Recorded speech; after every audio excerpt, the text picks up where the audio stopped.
June 6, 1944, Gold Beach. The German defenders weren't worried about the tanks coming ashore. They were laughing at them.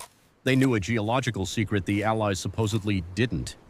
Beneath the golden sand lay patches of ancient, soft blue clay. It was a death trap.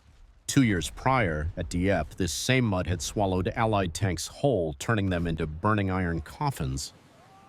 The Nazis were waiting for history to repeat itself. They waited for the Americans and British to bog down so they could slaughter them like ducks in a barrel. And badai, it rolled off the ramp. It wasn't a fearsome tiger. It was a Churchill tank, mutilated, carrying a massive, bizarre spool of canvas on its nose like a giant roll of toilet paper. German radio chatter mocked the sight. Are they planning to wipe their feet before surrendering?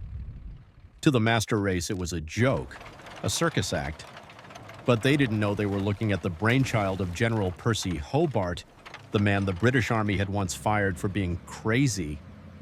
The tank hit the clay, but it didn't sink. The massive spool spun, laying a steel-reinforced coconut mat directly over the death trap.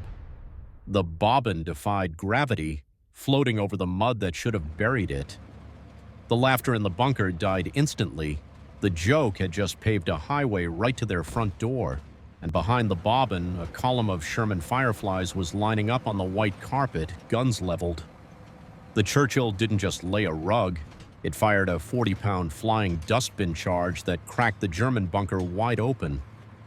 Within minutes, the impassable beach was the busiest road in France. That morning, the difference between massacre and victory wasn't a bigger gun, it was a roll of carpet. The panzers laughed at the funnies, but on D-Day, the engineers got the last laugh.